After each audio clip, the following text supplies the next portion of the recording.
It's time to get your healthy habits back on track. Maybe you feel like you weren't even on the right track last year. Don't worry about it. You're never too old. It's never too late to get started or back on track. Where to start? Well, New Year resolutions don't work because, well, they're just too wishy-washy. What we want to do is set a target and define what you want for your health in the next year. Do you want to stabilize your blood sugar, lower your triglycerides or blood pressure, or lose weight? Maybe all of these things. That's great. It's time to write down your intention or goal in a way that you know when your success is attained. Here's an example to consider. Okay, your written goal statement might say, I want to lower my blood pressure enough that I don't need medication anymore.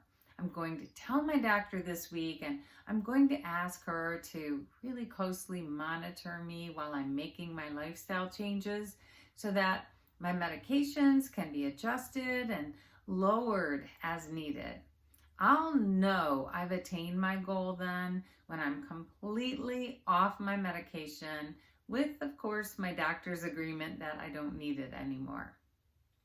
Next, you must know your daily or weekly indicators that will really inform you about your progress. Blood sugar, triglycerides, blood pressure, weight loss, these are all easily measurable. Also, exercise, sleep, and the quantity of food you consume are measurable. So find what matches with your goal. Continuing with that aforementioned goal to lower blood pressure, you already said you wanted to lower your blood pressure enough so that you don't need medication, but how will you do this? So you have to add a strategy with the success indicators to your written goal statement. So now it might say, I will reduce my blood pressure by eliminating all sugar and sweeteners from my diet.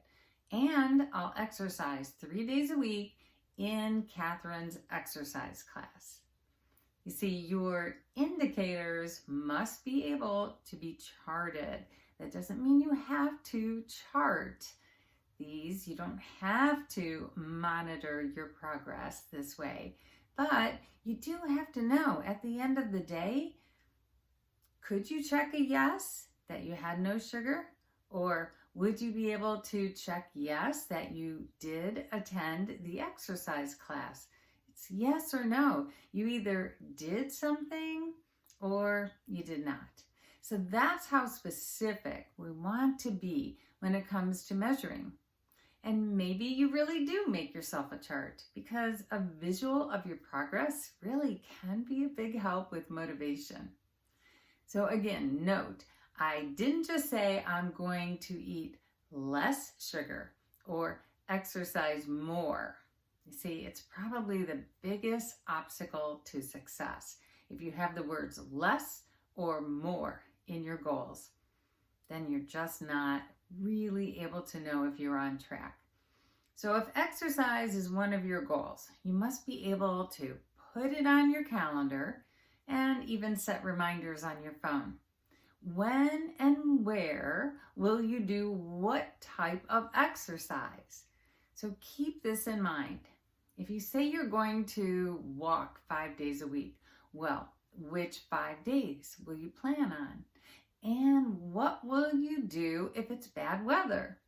I always say your goals cannot depend on the weather, like whether or not it's too cold, whether or not it's a rainy day, or even whether or not you feel like it. No, your indicators for success must be on the calendar. You know exactly when and where and what you're going to do.